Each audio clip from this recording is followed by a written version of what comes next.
السلام علیکم ورحمۃ اللہ وبرکاتہ۔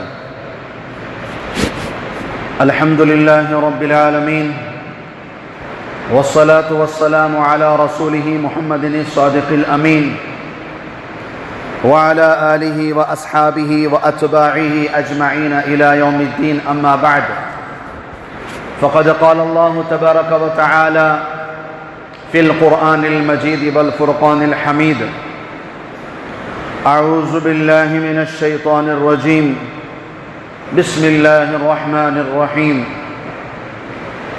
یا ایہا الذین آمنوا قوا انفسکم واہلیکم نارا وقودها الناس والحجارة علیہا ملائکۃ غلاظ شداد لا يعصون اللہ ما امرهم ويفعلون ما یؤمرون۔ وقال تعالی فی موضع آخر: نحن نقص عليك نبأهم بالحق إنهم آمنوا فتية وآمنوا بربهم زدنا۔ وقال تعالى في موضع آخر: يا أيها الذين آمنوا اتقوا الله وقولوا قولا سديدا۔ سبحان ربك رب العزة عما يصفون وسلام على المرسلين والحمد لله رب العالمين۔ وقد جاء ورد في الحديث قال النبي صلى الله عليه وسلم: شاب نشأ في عبادة الله۔ وقال في موضع آخر: اغتنم خمسا قبل خمس، شبابك قبل حرمك، أو كما قال النبي صلى الله عليه وسلم۔ اللهم صل على سيدنا محمد وعلى آل سيدنا محمد وبارك وسلم۔ اللهم صل على سيدنا محمد وعلى آل سيدنا محمد وبارك وسلم۔ اللهم صل على سيدنا محمد وعلى آل سيدنا محمد وبارك وسلم۔ سجدوں سے تیرے کیا ہوا، صدیاں گزر گئیں۔ سجدوں سے تیرے کیا ہوا، صدیاں گزر گئی، دنیا تیری بدل دے وہ سجدہ تلاش کر۔ اللہ کے کرم اور فضل سے ماں پیٹ سے مسلمان ہیں، مسجدیں بھی آ رہے ہیں ماشاءاللہ، 5 وقت نماز بھی چل رہی ہے، جمعہ پر بھی حاضری اللہ کے کرم سے ہو رہی ہے، رمضان کے روزے بھی چل رہے ہیں۔ ابتدائی دور اور زمانے سے اللہ کا شکر ہے دینی اسلامی ماحول میں چل رہے ہیں، مگر پھر بھی آج تک ایک سجدہ ایسا نصیب نہیں ہوا جس سے ہماری دنیا بدل جائے۔ ساری چیزیں رسم و رواج کے حساب سے چل رہی ہیں، حاضری ڈالنے کے غرض سے ہم لوگ آتے ہیں، کبھی اللہ کے لیے بھی آ جایا کریں تاکہ اللہ ہماری زندگی بدل دے۔ اس لیے کہ ایک سجدہ بھی اگر زندگی میں ایسا نصیب ہو جائے جو واقعتاً اللہ کے لیے ہو تو پھر اللہ اسی وقت سے زندگی بدل دیتے ہیں۔ بچپن سے نماز پڑھ رہے ہیں، جھوٹ آج تک نہیں چھوٹا، بچپن سے آج تک نماز پڑھ رہے ہیں، دھوکے بازی آج تک ہماری زندگی سے ختم نہیں ہوئی ہے، بچپن سے عبادتوں میں لگے ہوئے ہیں، نیک کاموں میں لگے ہوئے ہیں، پیسہ بھی خرچ کیا جا رہا ہے، جان بھی لگائی جا رہی ہے، مال بھی لگایا جا رہا ہے، وقت بھی دیا جا رہا ہے، مگر زندگی کے اندر برائیاں کم ہونے کے بجائے بڑھتی جا رہی ہیں، عیب ختم ہونے کے بجائے بڑھتے جا رہے ہیں، غفلت پہلے سے زیادہ، جہالت پہلے سے زیادہ، لا علمی پہلے سے زیادہ، غصہ پہلے سے زیادہ، لڑائی جھگڑے پہلے سے زیادہ، کینہ کپٹ پہلے سے زیادہ، نفرتیں پہلے سے زیادہ، اور نمازی 50 سال کے، روزے دار 40 سال کے، جان مال 30-40 سال سے لگا رہے ہیں، مسجد پہ بھی لگایا پیسہ، مدرسے پر بھی لگایا، دین کے راستوں پہ بھی لگایا، اجتماعات پر بھی لگائے، بیواؤں پر بھی خرچ کیا، یتیموں پر بھی لگایا، ساری زندگی عبادتوں میں لگی جا رہی ہے، مگر جہالت الٹا بڑھتی جا رہی ہے، نفرتیں پہلے سے زیادہ بڑھتی جا رہی ہیں، خط رحمی رشتے کو توڑنا، رشتہ داریوں کو توڑنا پہلے سے زیادہ ہے۔ ہزاروں لاکھوں دوست ہیں سوشل میڈیا میں، مگر خود کی بہن سے ناراض ہیں، خود کے بھائی سے ناراض ہیں، باپ سے بات ہوئے کئی سال گزر گئے، ماں سے ملاقات کر کے کئی سال ہو گئے، اور لائک اور ویورز اور سبسکرائبر بہت زیادہ ہیں، لاکھوں کی تعداد میں ہیں، خود کا چینل اور لوگ کتنے زیادہ دوست بنے ہوئے ہیں، کہاں سوشل میڈیا میں، اور گھر کے پڑوس میں رہنے والے کی ہمیں کوئی اطلاع اور خبر نہیں ہے. تو میرے عزیزوں، سجدوں سے تیرے کیا ہوا، صدیاں گزر گئیں. سجدہ کر کر 10 سال 20 سال 25 سال 30 سال 40 سال 50 سال 60 سال ہو گئے، صدیاں گزر گئیں.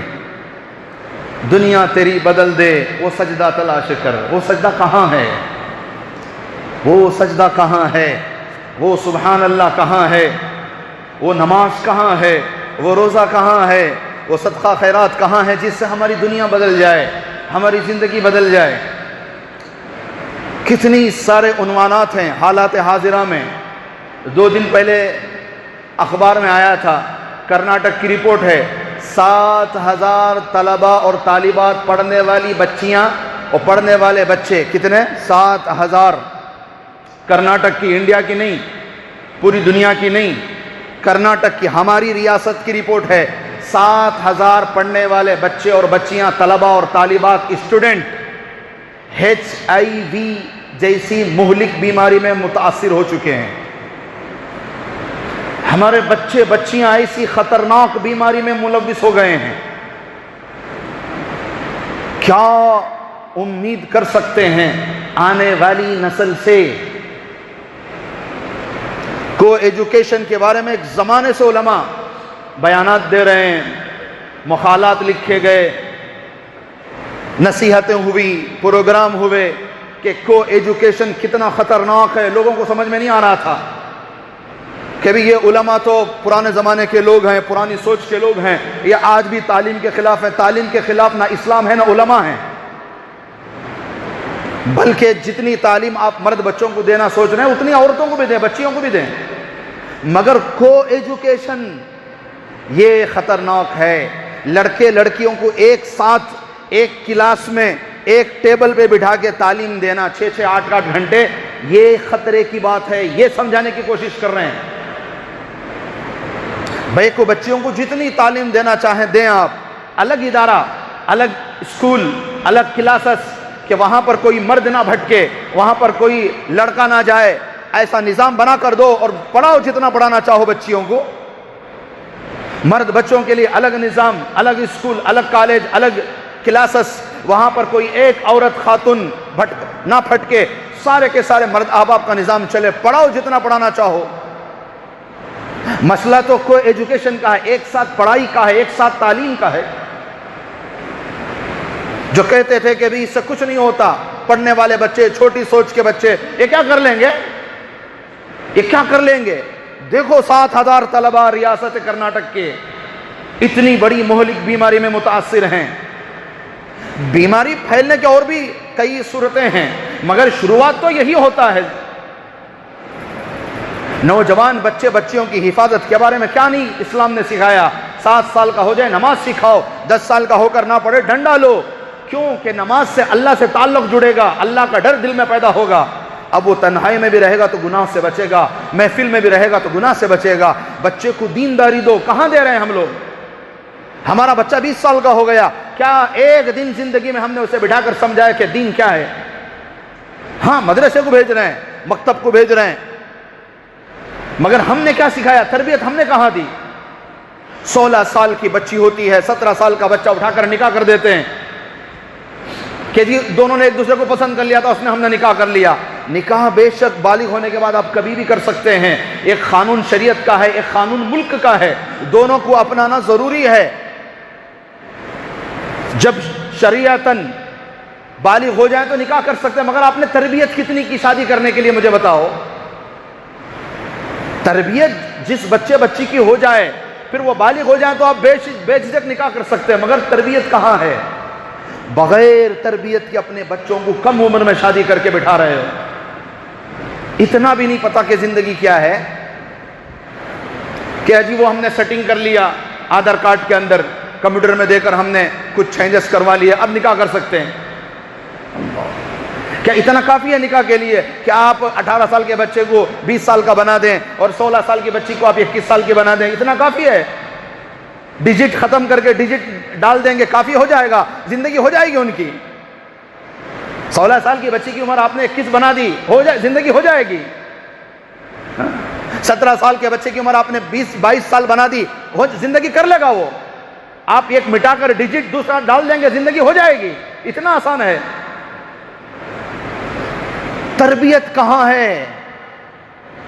اخلاق کہاں دیے ہم نے بچوں کو؟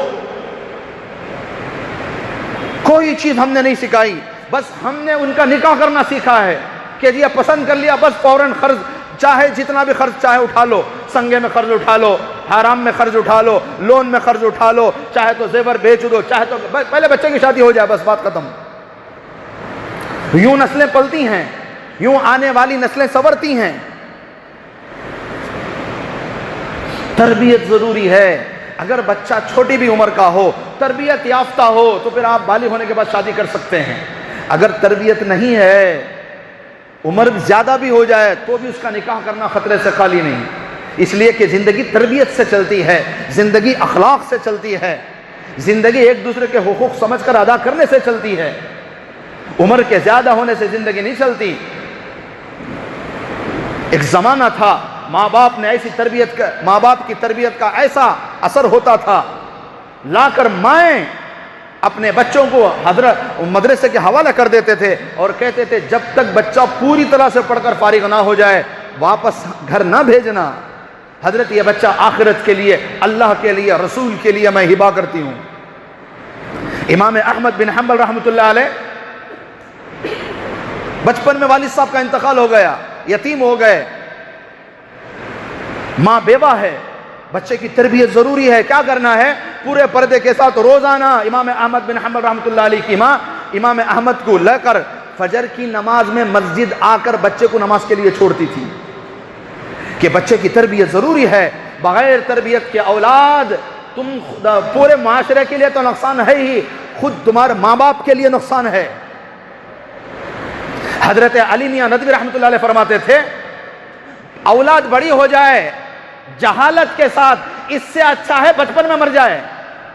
کہ بڑی اولاد ہو جاہل ہو، سارے معاشرے کے لیے داغ ہے، معاشرے کے بگڑنے کے لیے وہی ایک سبب ہے کہ بچوں کو بغیر تربیت کے بڑا کر دو، بس کھلانا پلانا پہننا، بس ہم نے یہی تربیت سمجھا ہے، اخلاق سکھائے نہیں، اخلاق تو ہم نے بتائے نہیں ان کو، وہ بچے بڑے ہوتے جا رہے ہیں۔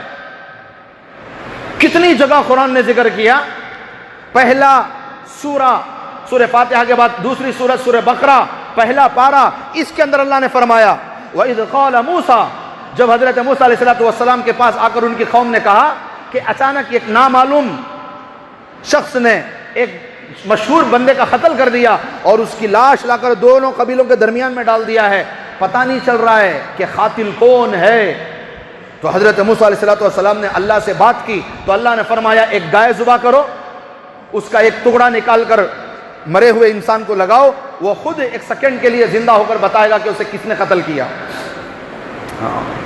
تو لوگوں نے کہا کیا دیوانی باتیں، عجیب و غریب باتیں کر رہے ہو حضرت؟ تو حضرت نے کہا قال انی اعوذ باللہ ان اکون من الجاہلین، میں اللہ کی پناہ چاہتا ہوں، میں کوئی بکواس نہیں کر رہا ہوں، یہ اللہ کی طرف سے وحی آئی ہے۔ چلو ٹھیک ہے کر لیں گے، پوچھو گائے کیسی ہو، جوان ہو کہ بوڑھی ہو کہ درمیان کی ہو؟ تو حضرت نے کہا کوئی بھی نہیں حضرت پوچھو تو صحیح آپ۔ تو پھر حضرت موسیٰ علیہ السلام نے پوچھا کہ گائے کیسی ہو؟ کہا درمیانی ہو، زیادہ بوڑھی بھی نہیں جوان بھی نہیں۔ کہا چل ٹھیک ہے۔ پھر اگلا سوال رنگ کیسا ہو؟ حضرت موسیٰ نے کہا جو بھی ہو ذبح کرو۔ کہا رنگ پوچھ کر آؤ حضرت، تو کہا پھر زرد رنگ ہو، پیلا رنگ ہو۔ تو کہا حضرت یہ بھی پوچھو کہ عیب دار ہو، بے عیب ہو، کیسی ہو؟ حضرت موسیٰ نے کہا کوئی بھی ذبح کر دو، نہیں حضرت پوچھ کر آؤ۔ وہ اتنے شرط انہوں نے سوالات کیے کہ خود ہی مجبور ہو گئے۔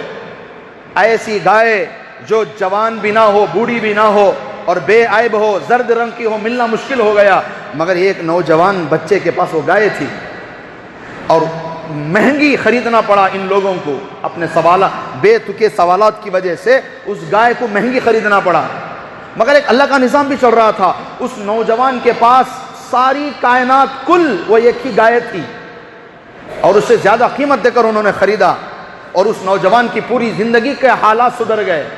غریب تھا، بھوکا تھا، پیاسا تھا، سوائے ایک گائے کے کچھ بھی نہیں تھا، مگر اس نوجوان بچے کی تربیت ایسی تھی کہ ایک مرتبہ باپ لیٹا ہوا تھا نیند میں، گہری نیند میں، اس نوجوان کا جس کے پاس وہ گائے تھی، تو کوئی سودے بازی ہوئی، بیٹے اور کسی اور کے درمیان میں کوئی خرید و فروخت کا معاملہ اور چھوٹی سی چیز پر بڑی رقم طے ہو گئی،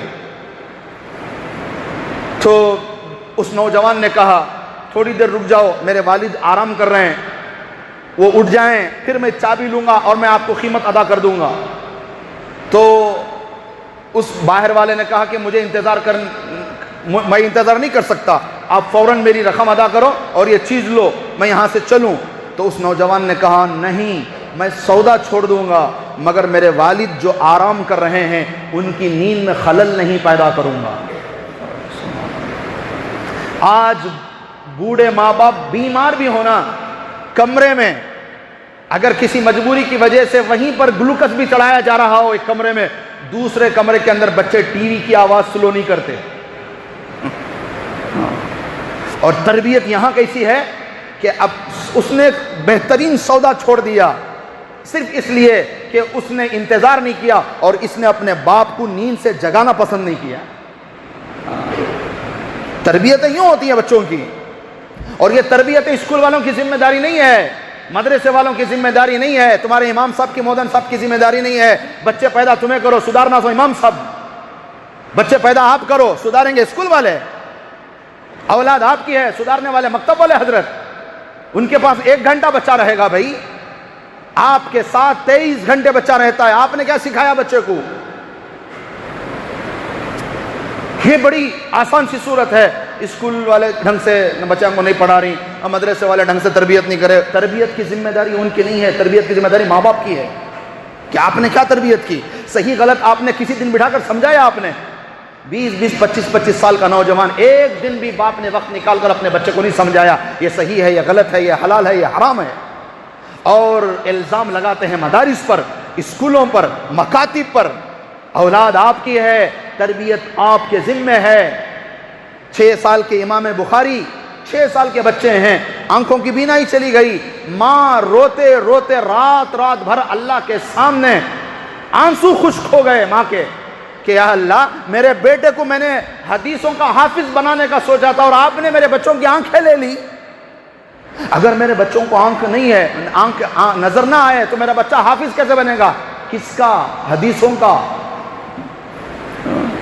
اتنا تڑپ اور اتنا ترس ماں نے دکھایا کہ اللہ نے اس ماں کی دعاؤں پر امام بخاری کی آنکھیں واپس کر دی، تب جا کر وہ امام بخاری بنے جس کی کتاب قیامت کی صبح تک مدارس میں پڑھائی جاتی ہے۔ بچوں کی تربیت اصل ہے میرے بھائیوں، میرے عزیزوں۔ اتنی بڑی بیماری، 7,000 بچوں کا، ڈگری پڑھنے والے بڑے بچے بچیوں کا HIV کے اندر متاثر ہونا، ملوث ہونا، ایڈز کی بیماری میں چلے جانا، یہ کوئی معمولی خطرہ نہیں ہے۔ زندگیاں بچوں کی تباہ ہو جائیں گی، برباد ہو جائیں گی، ان کے آنے والی نسلیں بھی اسی بیماری سے ملوث ہو کر پیدا ہوں گی۔ اسی لیے تو بار بار کہا گیا کہ کو ایجوکیشن صحیح نہیں ہے۔ لڑکے لڑکیاں، ارے تم عمرے پہ جاتے ہو، تم حج کے موقع پر جاتے ہو، اللہ کے گھر کے سامنے مطاف میں مسجد حرام کے اندر احرام باندھ کر بیٹھے ہو، زبان پر تلبیہ لبیک اللہم لبیک ہے، اس کے باوجود بھی آپ کی نظریں غیر محرم عورت کی نگاہ پر پڑ جائے تو بچانا مشکل ہے۔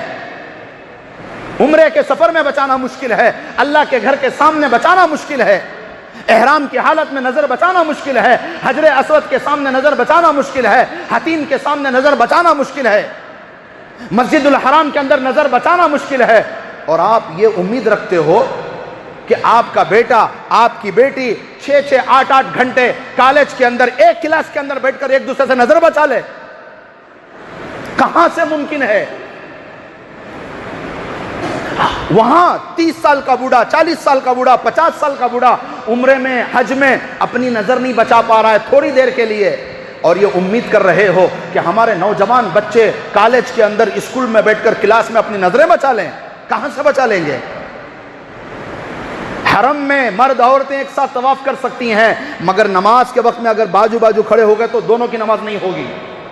صف الگ بنا، عورتوں کی صفیں الگ ہوں گی، مردوں کی صفیں الگ ہوں گی نماز کے وقت میں۔ نماز کے وقت میں میاں بیوی بھی اگر ایک ساتھ کھڑے رہ گئے دونوں کی نماز نہیں ہوگی۔ ساتھ میں کھڑے ہونے سے نماز نہیں ہوتی۔ اندازہ لگاؤ 6 گھنٹے جو بچے بچیاں ساتھ میں بیٹھتی ہیں ان کا ایمان کہاں سے باقی رہے گا؟ اوپر سے بساں فری، اور بساں میں 80-90% بائکواں ہی سو پورے. اور آج کل تو ایسی بسوں کے اندر چڑھ کر مردمانوں کا، ان جاہلوں کا، حیوانوں کا عورتوں کو چھینا، غلط نیت کے ساتھ ان کو ٹکر مارنا، پاس میں بیٹھی عورت جو سو رہی ہو سفر میں یہاں وہاں ہاتھ ڈال کر ان کا غلط فائدہ اٹھانا، یہ تو عام ہو چکا ہے. جب سے بسیں فری ہیں، بس فری ہے، مگر عورتیں ہمارے بس سے باہر نکل گئی. بس میں بیٹھنے والا ایک بزرگ اپنی نگاہ نہیں بچا سکتا،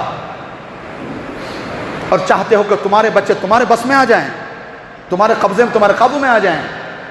اللہ کا واسطہ بچے کی تعلیم ذرا کم پڑ جانے فرق نہیں پڑتا. 100 نمبر کے بجائے 90 لاندے، 90 کے بجائے 80 لاندے، کوئی فرق نہیں پڑے گا.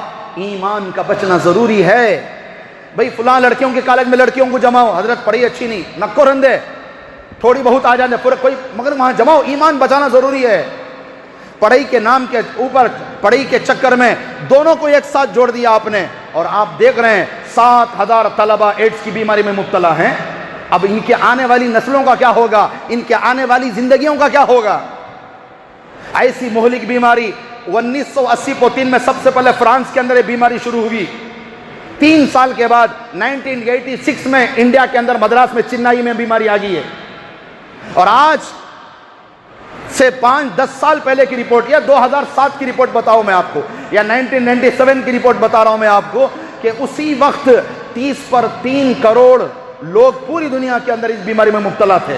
آج سوچو پتہ نہیں کتنے لوگ اس بیماری میں مبتلا ہیں. ایسی بیماری ہے جس کا کوئی علاج نہیں ہے. روک سکتے ہیں مگر ختم نہیں کر سکتے. اور یہ بیماری پھیلتی ہے. ایک جسے بیماری ہے، اگر اس کا وستلا نکال کر اگر کسی نے اس کا بلیڈ استعمال کیا، یہ بیماری اسے بھی آ جائے گی. اس کا لگایا ہوا سرنج، انجیکشن، سوئی اگر کسی اور کو لگائے تو اسے بھی بیماری آ جائے.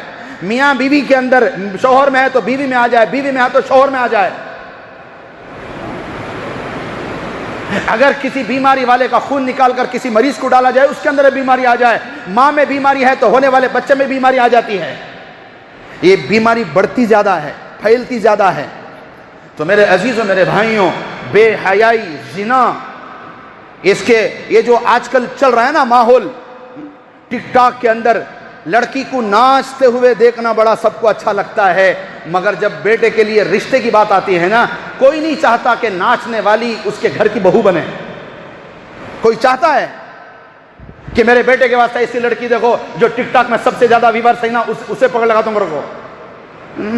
سب کی بچی وہاں ناچتے ہوئے تو اچھی لگ رہی ہے، دیکھنے والے پورے آنکھ کھول کے دیکھ رہے ہیں، مگر جب بات رشتے کی آتی ہے، ٹک ٹاک میں سو انہیں نکو گتی، دیکھتے وقت، آنکھیں سیکتے وقت، مزہ لیتے وقت، راتوں کی تنہائی میں اس دوسروں کی بچی پر آنکھیں پھاڑتے ہوئے، تب تو بڑا اچھا لگا تھا. اب جب بات بیٹے کی نسبت کی آئی، شادی کی آئی، تب ہم نہ اسی بچی نکو ٹک ٹاک میں ناچتے کرتے. بھی ہم نہ کہیں کو بچی ہوئی سی، تمہیں بیٹے کو 10 بار اسے لکھ کر رہی. ٹک ٹاک میں ناچنے والا لڑکے کا رشتہ آپ کو پسند نہیں ہے، ٹک ٹاک میں ناچنے والی لڑکی کا رشتہ آپ کے گھر کو پسند نہیں، تو پھر آپ دیکھتے بھی کیوں ہیں؟ انشاءاللہ اس پر بھی آئندہ جمعہ بات کروں گا. ریلز بنانا کتنا بڑا فتنہ ہے آج کے زمانے میں، اور نوجوان بچے بچیوں کی زندگیاں برباد ہو رہی ہیں بناتے ہوئے، اور ہم جیسے مسنڈوں کے عمر دراز لوگوں کی عمریں اسے دیکھ دیکھ کر برباد ہو رہی ہیں. نوجوان بچے بنا رہی ہیں اور بڈھے آدمی بیٹھ کو دیکھ رہی ہیں. ریلز کے اوپر بھی انشاءاللہ مستقل بات آئندہ جمعہ آئے گی اگر اللہ نے زندگی دی ہے. تو میرے عزیزوں، میرے بھائیوں، اس وقت کا آج کا عنوان ہے ایڈز کی بیماری کتنی خطرناک ہے. اور آج پوری دنیا کے اعتبار سے رپورٹ یہ ہے، ہر 18 سیکنڈ میں ایک بندہ اس میں ملوث ہو رہا ہے، اور ہر روزانہ، ہر دن 5000 لوگ اس بیماری کے اندر داخل ہو رہے ہیں. صرف کرونا خطرناک نہیں ہے، یہ بھی بیماری خطرناک ہے. کو ایجوکیشن سے اپنے بچوں کو بچائیں. جہاں بچیوں کا نظام ہے وہاں بچیوں کو داخل کریں، جہاں بچے الگ سے پڑھتے ہیں وہاں بچوں کو ڈالیں. دونوں کو ایک ساتھ رکھو. تمہیں یہ تصور کرنا کہ ایک جنید بغدادی بن جائے اور ایک رابعہ بصریہ بن جائے، یہ تمہارا دیوانہ پن ہے. ایک جگہ پیٹرول، ایک جگہ آگ رکھو، تمہیں اندازہ کر رہی ہیں آگ نہیں لگتی کر کو. سوال ہی غلط ہے، سوچ ہی غلط ہے. بچے بچیوں کی تربیت اصل ہے.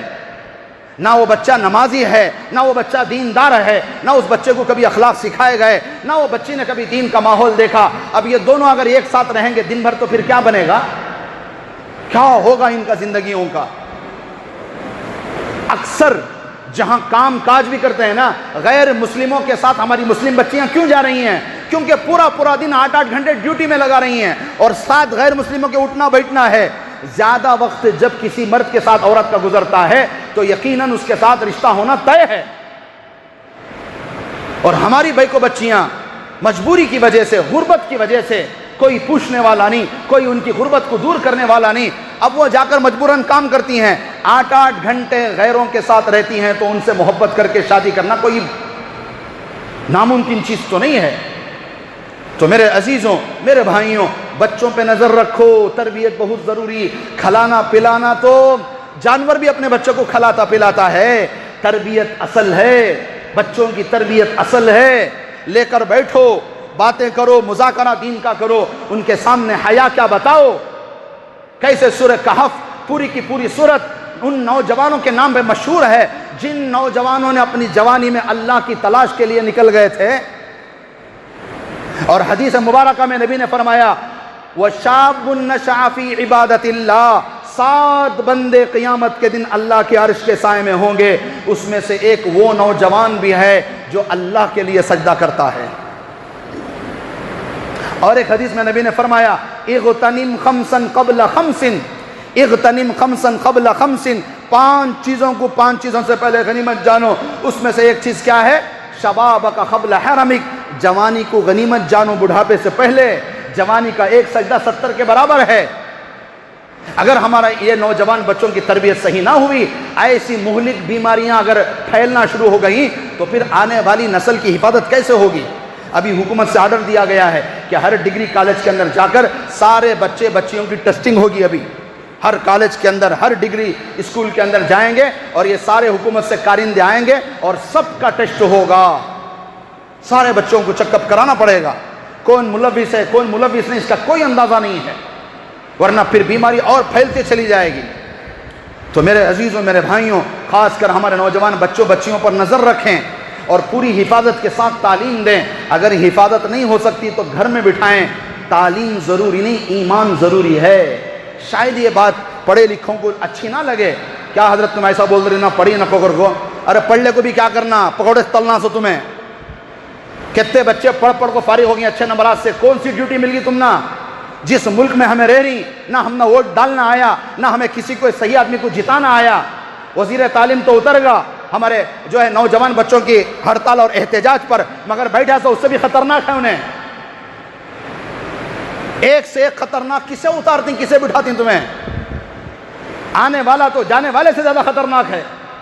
اسے تو اتنا بھی نہیں آتا جتنا پہلے والے کو آ رہا تھا. انہیں اتریا، انہیں بیٹھا، اگلے دن گجرات کے اندر پیپر لیک. کچھ نہیں ہو سکتا. پورے سسٹم کا بدلنا ضروری ہے. جڑوں کے اندر وائرس پھیل چکا ہے. اوپر کی ٹہنیاں کاٹتے رہو گے درخت کبھی نہیں بنے گا. اندر سے جڑ بدلنی پڑے گی، تب جا کر ہم درخت کی حفاظت کر سکتے ہیں. اچھے نمبرات میں پاس ہونے والے نوجوان بچے کیا کر رہے ہیں آج بیچارے؟ یا تو ماں باپ کا اگر کوئی کاروبار ہے تو ٹھیک ہے، ورنہ بیچارے جا کر 10-10 ہزار روپے ملازمت کر رہے ہیں، اور پڑھی کوسی انجینئر والی پڑھی پڑھ کر ہیں، اور کام کیا کر رہے ہیں؟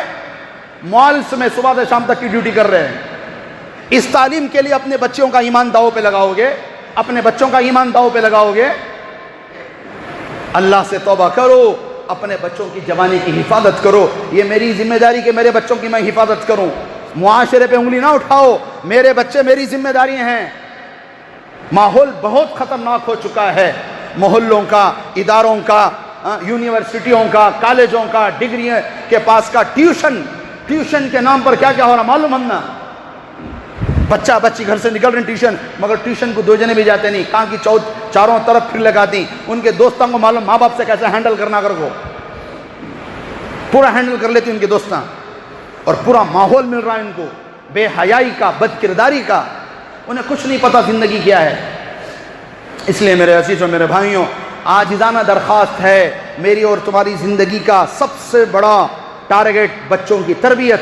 اگر اس میں ہم کمزور پڑ گئے، ایک تو اس ہمارا بچہ بگڑ گیا، آنے والی کتنی نسلوں کو بگاڑے گا اندازہ نہیں ہے. اس کا جواب ہمیں امت کو بھی دینا ہے, اللہ کو بھی دینا ہے. اپنے بچوں کو بناؤ, سدھارو, ورنہ پھر یہ بچے ہاتھ سے نکل گئے تو پھر کچھ نہ کر سکتے.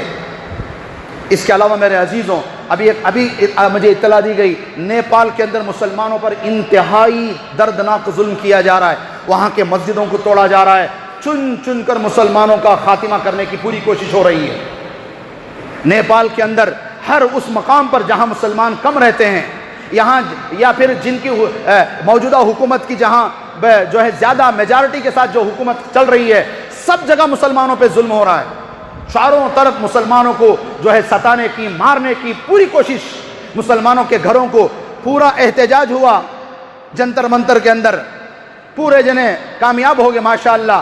مگر جو جا کو مسلمان کھانا بیٹھے دیکھو, اسے بھی اس کے گھر والوں کو اندر جیل میں ڈال کو ہی, جو پانی پلایا اسے بلا کو مار کو ہی.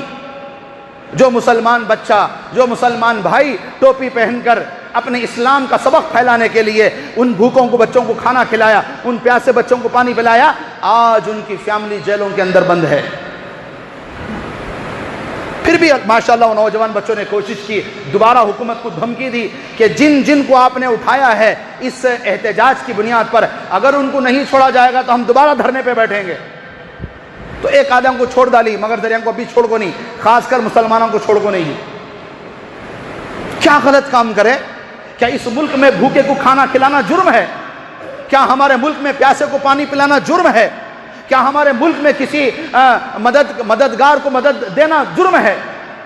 کسی مصیبت میں پڑے انسان کی مدد کرنا, ہیلپ کرنا ہمارے ملک میں جرم ہے؟ ہاں جرم ہے. اگر آپ کے سر پہ ٹوپی ہے تو بہت بڑا جرم ہے.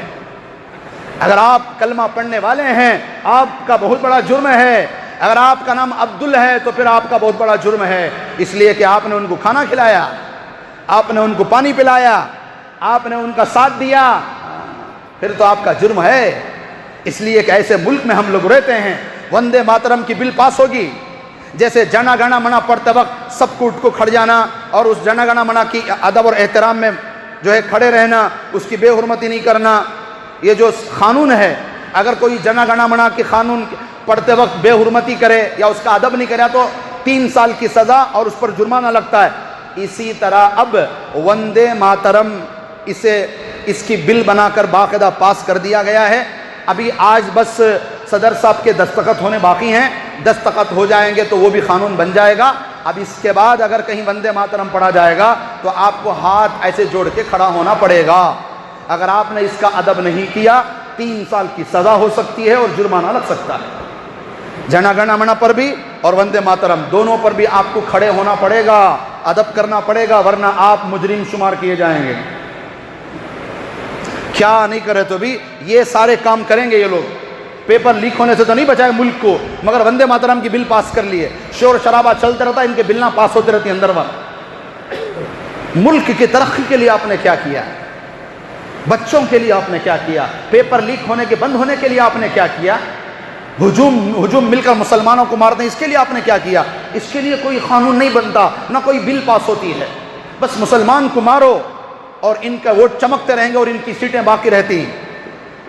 تو میرے عزیزوں, میرے بھائیوں, نیپال کے مظلومین کے لیے دعا فرمائیں کہ نیپال کی ابھی پورے طور سے مجھے اس کی اطلاع نہیں ہے, بس اطلاع دی گئی جتنی میں نے سنا ہے تو اس پر میں آپ کو عرض کر رہا ہوں کہ نیپال کے مسلمانوں پر واقعتاً اگر ظلم ہو رہا ہے, میں اور آپ راتوں میں اٹھ کر دعا کریں گے انشاءاللہ. اللہ وہاں کے مسلمانوں کی حفاظت فرمائے, وہاں کے مسجدوں کی اللہ پاک حفاظت فرمائے.